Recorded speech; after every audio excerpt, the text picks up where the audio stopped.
What's up, everybody, and welcome back to Fireside Giants. I'm your host, Anthony Rivardo, joined by my co-host, Alex Wilson, and the New York Giants offensive line is terrible, or at least it was in Week 1, but maybe there's some room for improvement. Maybe the Giants can make some moves to improve this unit ahead of the rest of the regular season. Now, we've got this game up on Sunday against the Arizona Cardinals. The Cardinals did get 6 sacks in their last contest in Week 1, so the Giants, again, have a little bit of a tall task ahead of them going up against this front 7, but they're not going to be able to make any moves between now and Sunday's game. However, for the long term of the rest of the season, there are definitely some free agents on the market that the Giants should consider in order to bolster this unit and prepare themselves for a very long NFL season that is off to a very bad start for New York. So we're going to go ahead and dive into 3 offensive linemen that are available in free agency that we think the New York Giants should at least consider signing. But before we dive into all that, make sure to leave a like if you do enjoy this episode. Subscribe to the channel if you are new. Ring the bell so you don't miss an episode, and comment your thoughts on the topic down below in the comment section. If you're listening on Apple or Spotify, please make sure to leave us a 5-star review, and go ahead and follow us on all of our social media channels at Fireside Giants. But without further ado, Alex, how are you doing today, my friend? And what are your thoughts on the Giants potentially adding an offensive lineman in free agency? I think that it definitely there's warrants, there's justification and logic behind going out and getting some more depth for sure. I think I'll be a lot better if we win on Sunday, of course. And they're saying that Andrew Thomas, he got a little bit better. He's feeling a little bit better. I don't know how much stock I put in that, because anytime you put an injured player with a hamstring injury like that out on the field, you're running the risk of losing him. And Andrew Thomas is a player we can't afford to lose for the long haul. So the Giants got to be careful with their decisions here. Now, when it comes to building out the depth and maybe even adding competition a little bit later on this season, there are a couple names I wanted to bring up. We're going to break them down for you. I know a lot of people are clamoring about the offensive line for good reason and asking, who's out there? What options are out there? What players should we be targeting? Is there anyone that's actually reasonable, within grasp that we could bring in to at least boost the unit? So there's 3 guys I have in mind. La'el Collins, who obviously is coming off an ACL tear, and that's kind of significant. He tore it on Christmas. So, you're looking at a player who's still not really ready yet. He might be soon, but he's not ready just yet. Dalton Risner, who's a free agent for whatever reason. He's 28 years old. I feel like he should be on a team. He's a good enough player. And Justin Pugh, a guy who's actively said, I'd love to come in for the Giants. It's not about money for me. I just want to play. So, he wants to win. If you're Justin Pugh and the Giants, it feels like that makes a lot of sense. He's probably like a veteran minimum contract, given the fact he doesn't care about the money and he's coming off an ACL tear himself. We're going to break down their metrics of the last couple of years, kind of our thoughts on each individual player of those 3 specifically, what they would offer the Giants. So, Anthony, let you kick it off here with La'el Collins. I know you just wrote about him, so you may have a little bit of insight there. Yeah, I'll start off with La'el Collins first and foremost, because Collins is a player that, yes, makes a ton of sense for the New York Giants, especially considering the struggles at the right tackle position with Evan Neal. La'el Collins, throughout his career, has been one of the best right tackles in the NFL, especially during his seasons with the Dallas Cowboys. Now, he was with Dallas up until last season, went ahead and played with the Cincinnati Bengals on a one-year deal, or on a multi-year deal, but only played through 1 year. They just released him off the PUP list because he tore his ACL on Christmas, and I think that's something a lot of Giants fans don't realize. There's a reason he was released now. There's a reason he was on the PUP list. He is not ready yet to play football. We've been talking about Wan'Dale Robinson potentially getting ready to return to the field. He tore his ACL in November of last year, and he's still not back on the field for the Giants. So La'el Collins, a much larger man dealing with a knee injury that was suffered in December, the end of December, he's also not anywhere close to returning to the field. So this is a move that, yes, I think the Giants should consider. They should entertain signing La'el Collins if the price is right, but this is not something that Giants fans should expect to be a band-aid, like he steps in and immediately fixes this team. This is more of a long-term end of the season. We're in that postseason run, and then we get La'el Collins just to bolster this unit and make sure that we don't have any issues going into the postseason. That's what I see with La'el Collins. Now, La'el Collins, does he fix this team's pass protecting woes? No, he doesn't. That's another thing to know about him. Yes, he's a great offensive tackle. He's probably a lot better in pass protection than Evan Neal, definitely than Mark Lewinsky. He's an improvement in both sides of the game for the Giants, but where he really shines is in his run blocking. Last year, he was actually subpar as a pass protector for the games that he did play for the Bengals, but he was an elite run blocker, and he always has been throughout the entirety of his career with the Dallas Cowboys, even last season with the Bengals. La'el Collins is one of the best run blockers in the NFL. So what are the Giants getting if they do pursue La'el Collins? Well, They're getting an aging veteran coming off of a devastating knee injury that was suffered only 9 months ago, and they're getting a great run blocker. But they're not going to significantly improve their pass protection with this move, and they're not getting anybody that can immediately contribute if they decide to sign him ASAP. So this is a move I think the Giants should sit and wait on. I know that a bunch of teams have reached out to La'el Collins. I think it was something like a dozen teams, 12 teams have reached out to Collins. I expect him to get signed up pretty quickly, and I do not expect the New York Giants to be the team to sign him because, in my opinion, they still have to wait and see on Evan Neal just a little bit longer before they go bring in an offensive tackle. Now, I know that there's a conversation about maybe moving Neal into guard, benching Mark Lewinsky. Sure, I could see that happening, but as we discussed in yesterday's episode, Alex, that's a move I don't see happening for at least another month. Evan Neal is not getting moved inside to guard unless he continues to struggle for the next 4 to 6 weeks. So, with La'el Collins being a pure tackle, there's not really a room for him on this team. He's also not a guy that's going to easily transition to the left side of the line and fill in for Andrew Thomas while he's out. Plus, Andrew Thomas's injury is not considered to be long-term. There's really no need to make that move just to fill in for Andrew Thomas. So this is a move, again, I think the Giants are going to send their feelers out there, see what kind of price range he's looking into, but that might just be more market research. What's the going price for a starting offensive lineman, a starting tackle on the free agency market? That might be more of what it is. But again, this is a player that I think, yes, if he was fully healthy and ready to go right now, the New York Giants should consider signing him and throwing him into the lineup. But this is not a player that is ready to do those things just yet. He's still months away from returning to the football field, so I don't think he makes a ton of sense for the New York Giants. But Alex, maybe you agree with me, maybe you disagree. What are your thoughts on La'el Collins? So I slightly disagree because, as you mentioned, he's not just there yet. He's not going to be playing anytime soon, maybe a couple weeks. So that cushion there gives you the time to actually see Evan Neal over a larger sample size. So while he's still rehabilitating and getting ready for NFL to actually play, you're able to see Evan Neal.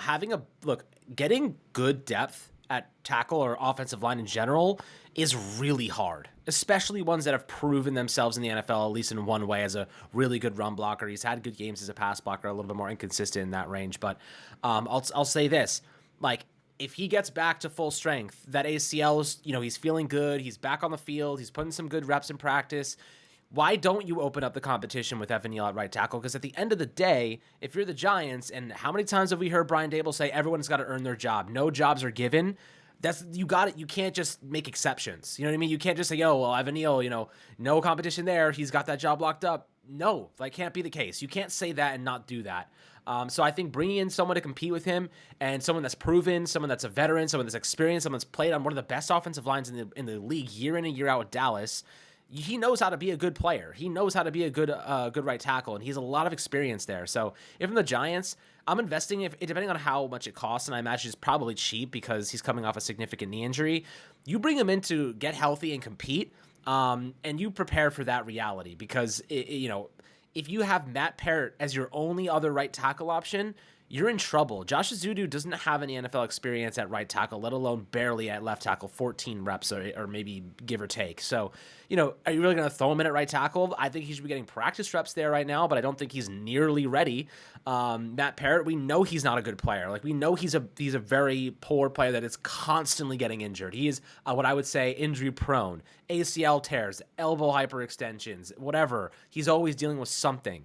And you might as well bring in a player that has a little bit more upside, is proven, he could be a starter in the NFL. And for what it's worth, Matt Parrott has torn his ACL, and now, La'el Collins has torn his ACL. Who would you rather have out of the torn ACL group of players? Probably the one that's actually proven he could be a good player. I would make that argument. So what I will say is the only thing that I see in the logic that you gave is that if he's going to miss time, if they were to sign him, if he's already going to miss some time, you may as well just stash him, see what he's got. If he makes a good recovery, if he's looking strong, you have him compete with Evan Neal directly. And then that time between him being ready and actually being able to play, and right now, that gives you the sample size you need to actually evaluate if Evan Neal is getting better. So that would be my argument there. I think that makes sense. But again, depends on a price tag. I don't even know how much he wants. The Giants have about $4.1 million in cap space. You have to imagine it's best allocated toward the offensive line. But yeah, I think that's kind of where I sit on that. And, I'll let you kind of take over. We'll start with Justin Pugh next because he's a pretty familiar name for Giants fans. Yeah, before I dive into Justin Pugh, I'll just say the price tag is one of those main barriers to making this move happen to me, and also just the market competition. It's going to drive up that price tag. It might shore up all of that $4 million that the Giants have left. And again, I'm saying that if I'm the New York Giants and I want to do the wait and see approach with La'el Collins, you don't have time to. You're going to get into an instant bidding war because his market is already hot. The Giants would have to sign him immediately, and I don't think they're in a position to do that, especially with Evan Neal struggling, and they got to give him more time. So if this was a situation where we're at week 6 and Evan Neal's still struggling and then La'el Collins was released, yeah, then you dive all the way in and you try and sign him. But at this point, I just don't think the timing is right for the New York Giants because they have to wait for him, and other teams will not be waiting for La'el Collins. They're going to go ahead and sign him right now. So just that kind of competition here on the market. I don't know. Maybe I'm wrong. Maybe the Giants are the leading team in the competition. They go ahead and sign him. I'll welcome him with open arms. He's a great run blocker, an awesome right tackle, and I love what you said about giving Evan Neal some competition. So we'll keep our eyes on La'el Collins, but we're also going to keep our eye on Justin Pugh. Now, this is a player who said he wants to return to the New York Giants, a guy that we all really liked when he was on the New York Giants until he was released and he left. Listen, Pugh was an inconsistent player for Big Blue, but that's because they were constantly moving him around on the offensive line. They didn't know if they wanted him to play tackle, didn't know if they wanted him to play guard, but over these past few years in Arizona, he's really settled into this role of being an average quality offensive lineman on the interior. You know, he's a starting level guard. He's not an all-pro. He's not a pro bowler. Nothing excellent, but he's a great locker room guy and a quality starter at the guard spot. What are the Giants lacking right now? A quality starter at the guard spot.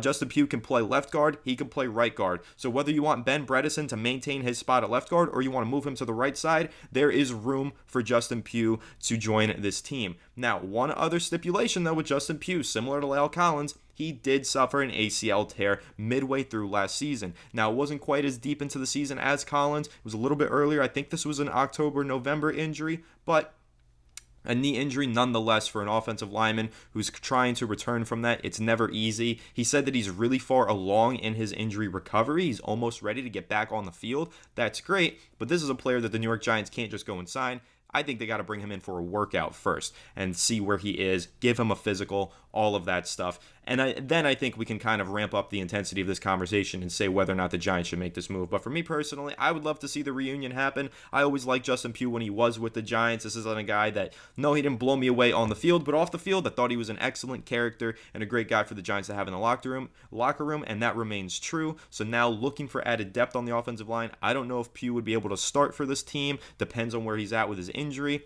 And also, he probably would be able to start because Mark Lewinsky is that bad. But I don't know if I want Justin Pugh to start. I think I'd want him to be in there as a depth piece. So we'll see what happens. I do think that the Giants should reach out to Pugh, though, and bring him in for a workout at the very least. But Alex, how are you feeling about Justin Pugh?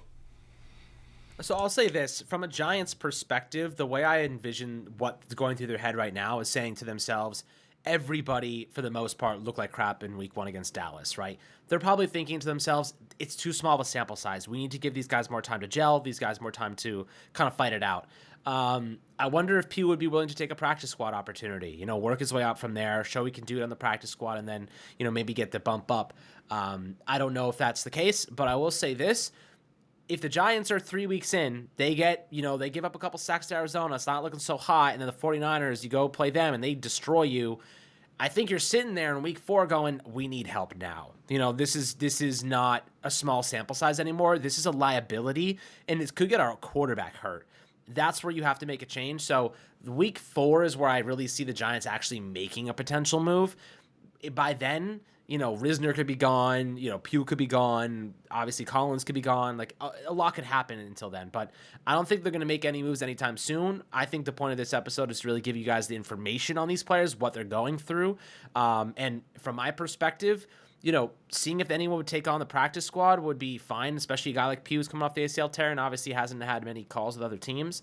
But Pugh, like you said, Anthony, he was good first 4 years of his career, fell off in 2017. 2018 was bad with Arizona, then had a couple good years with Arizona until 2022 when he tore his ACL, only played 263 snaps. But he only gave up 8 pressures over, 5 games? So, not a terrible amount of pressures, pretty decent in some regards. He had a couple good contests, but this is a player who, has a ton of experience at right tackle, has a ton of experience at left guard, 4,580 snaps at left guard and 2,453 at right tackle. So I'm not going to put him at right tackle because that concerns me. He only has 344 at right guard, but maybe you put him at left guard and kind of you can mask his deficiencies because you have Andrew Thomas there, and I like JMS. I think it gets better as the season goes on. And then you move Ben Bredesen over to right guard. Maybe there's an opportunity there, or maybe Evan Neal makes a transition, but I think he kind of needs like an offseason to change that, or he needs to be working into right guard during practice, which they're not doing yet. So, I kind of feel like maybe he's a left guard with the Giants, and then maybe you put Ben Bredesen at right guard, and you try your best to mask Evan Neal's inside weaknesses, because Ben Bredesen's a good guard, in my opinion. I think he's one of our more underrated players. Justin Pugh also said it's not about the money for him, so he's probably dirt cheap. I think that really stands out to me. But, I'll let you kind of get started here on Dalton Risner, who's kind of interestingly a free agent right now. Like, he's a really good pass blocker, and he has a lot of experience at left guard. So you could literally, day one, he starts at left guard for you. You move over Ben Bredesen to right guard, and you at least have like a serviceable interior, if not a decent interior, and then right tackle's your main liability, and then you use Daniel Bellinger to kind of chip there and help out Evan Neal. I think that's kind of where I would look at with Dalton Risner. What are your thoughts on him? Yeah, I'm surprised Dalton Risner is still available in free agency. This is a guy who's been a quality starter for several seasons, was really good with the Denver Broncos. That's your left guard there. Like you just mentioned, moving Bredesen over to the right side to give Evan Neal extra support. Well, then you throw Dalton Risner in at left guard, unless Joshua Zito steals a spot. We got to wait and see on Joshua Zito. For what it's worth, for all of these players that we're mentioning, Joshua Zito is the wild card in this equation. He's probably going to start on Sunday if Andrew Thomas isn't healthy and ready to go, but the Giants seem to believe in Josh Zito. They want him to be a starter at some point, and some point soon. So if we continue to see struggles on this offensive line, it wouldn't shock me if the Giants, instead of going out and adding depth here with a guy like Risner or Pugh, they just go ahead and move Josh Zito into the starting lineup and then view these other former starters like a Glowinski as their quality depth. But what I will say for Risner, I would love,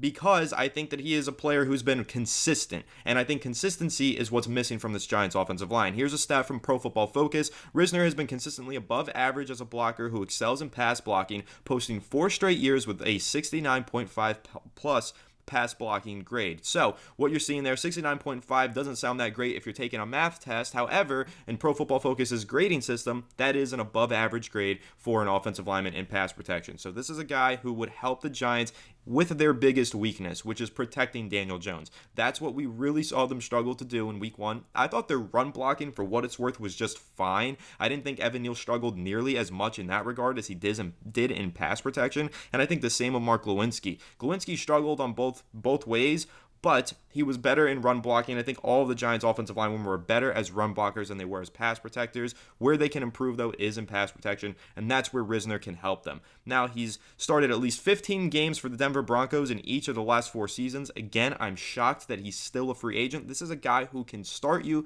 a full season and give you quality pass protection on the interior. So, what do the Giants need? A full season of quality pass protection. Whether they bring him in as a backup and work him in eventually if they need to, or whether they bring him in to start the rest of the season, Dalton Risner is 100% a guy that the Giants should be looking at. Again, I'm shocked that he hasn't been signed already, and I'm really surprised that the Giants haven't sent any feelers out on him or had him in for a workout at this point. So Dalton Risner, in my opinion, makes too much sense for the Giants. They have a big weakness in pass protection, and there's a guy in free agency who's good at pass protecting and can start a full season for you. So Alex, how are you feeling about Dalton Risner?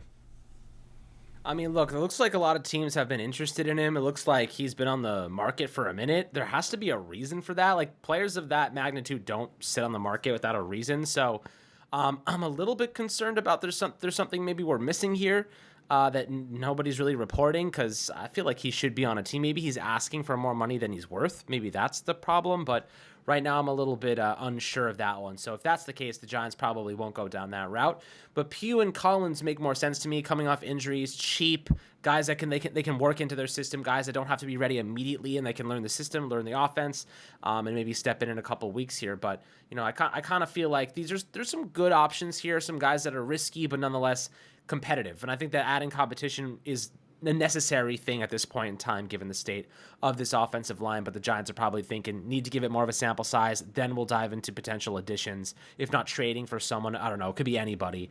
I wish we had some of those guys to be interviewed over the past, like Quinn Miners and stuff like that. So would be nice, but nonetheless, The Giants have some needs. They've spent a lot of capital and money on the offensive line to no avail. We're still trying to pick up the pieces, but all we can do is hope, man. All we can do is pray to God that Evan Neal takes a big step forward in week 2 against the Cardinals and, gain some confidence, because it definitely looks like he's mentally defeated out there at times. Yeah, it's all about regaining the confidence for Evan Neal. I'm hopeful that he can do that and turn things around, put together a decent second season in the NFL. But just to close on Risner, one last thing that I'll mention, this was back in May. An ESPN writer suggested this idea to happen for the Giants to go ahead and sign Risner. But he said a one-year deal with the Giants in the $5 million range would make sense for both parties. So that probably answers the question as to why Risner has not been signed just yet.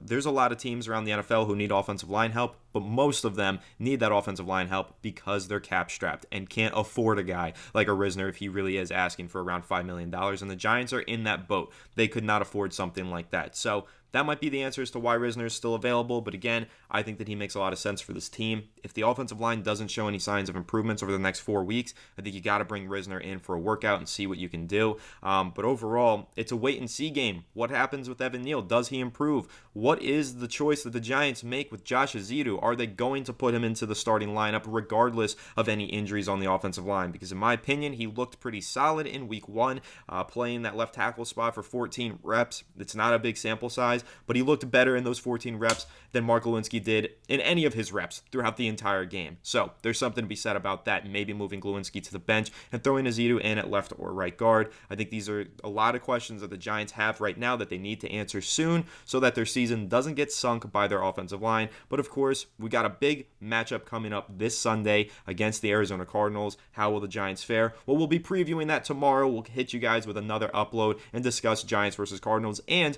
tomorrow night, tune in for a live stream where we're going to be previewing the New York Giants matchup with the Cardinals as well. So make sure to leave a like if you did enjoy this episode. Subscribe to the channel if you are new. Ring the bell so you don't miss an episode, and comment your thoughts on the topic down below in the comment section. If you're listening on Apple or Spotify, please make sure to leave us a 5-star review, and go ahead and follow us on all of our social media channels at Fireside Giants. But without further ado, we will catch you all in the next one. Have a good one, and let's go Giants.